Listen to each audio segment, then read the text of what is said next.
क्या दुनिया के सबसे ताकतवर कुर्सी पर बैठे व्यक्ति को अब युद्ध रोकने के लिए बैकडोर से संदेश भेजने पड़ रहे हैं? क्या सच में अमेरिका के राष्ट्रपति डोनाल्ड ट्रंप ईरान से कह रहे हैं बस अब यह युद्ध रोक दो?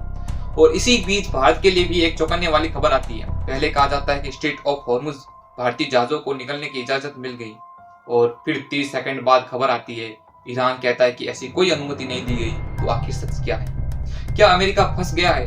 क्या भारत के सामने ऊर्जा संकट खड़ा हो सकता है? आज इस पूरी कहानी को समझते हैं। अभी जो खबर सामने आई है वो ईरानी मीडिया और कुछ अंतर्राष्ट्रीय रिपोर्ट से जुड़ी है।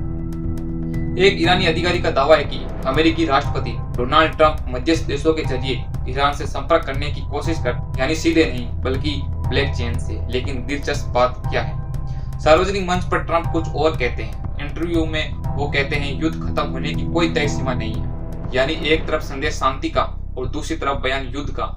यही वजह है कि कई विश्लेषक कहते हैं वाशिंगटन खुद भी असमंजस्य में है, क्योंकि अगर युद्ध लंबा चला तो इसका असर सिर्फ मध्य पूर्व तक सीमित नहीं रहेगा, पूरी दुनिया की अर्थव्यवस्था हिल सकती है। अब समझिए असली खेल कहाँ है। दुनिया की तेल का बड़ा हिस्सा गुजरता है एक संकरे समुद्री रास्ते से जिसका नाम है स्ट्रेट ऑफ हॉर्मुज। यही वह जगह है जहाँ से रोज लाखों बैरल तेल दुनिया के अलग अलग देशों में जाता है, और अगर यह रास्ता बंद हो जाए तो क्या होगा? पेट्रोल महंगा, डीजल महंगा और गैस सिलेंडर महंगे, और इसका असर सीधे भारत जैसे देशों पर पड़ेगा। इसलिए जब खबर आई कि भारत के जहाजों को गुजरने की अनुमति मिल गई तो इसे बड़ी राहत माना गया। लेकिन कुछ ही देर बाद ईरान की तरफ से खंडन आ गया, और यहीं से शुरू हुआ नया सवाल। भारत में भी इस मुद्दे पर सियासत तेज हो गई।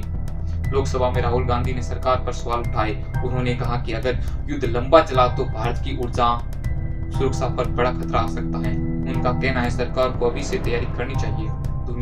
दूसरी तरफ प्रधानमंत्री नरेंद्र मोदी ने भरोसा दिलाया कि देश को घबराने की जरूरत नहीं, सरकार हालात पर नजर रखते हुए।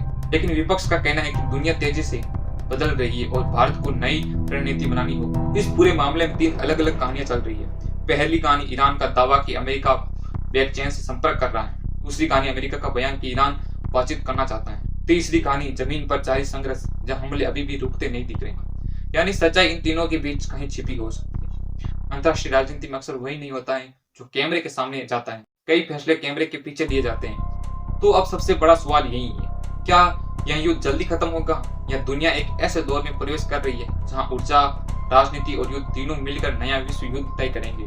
आप क्या सोचते हैं, क्या यह संकट जल्दी खत्म होगा या अभी असली कहानी शुरू हुई है? कमेंट में जरूर अपनी राय बताइए। ऐसे ही न्यू अपडेट के लिए जुड़े रहिए हमसे। जय हिंद।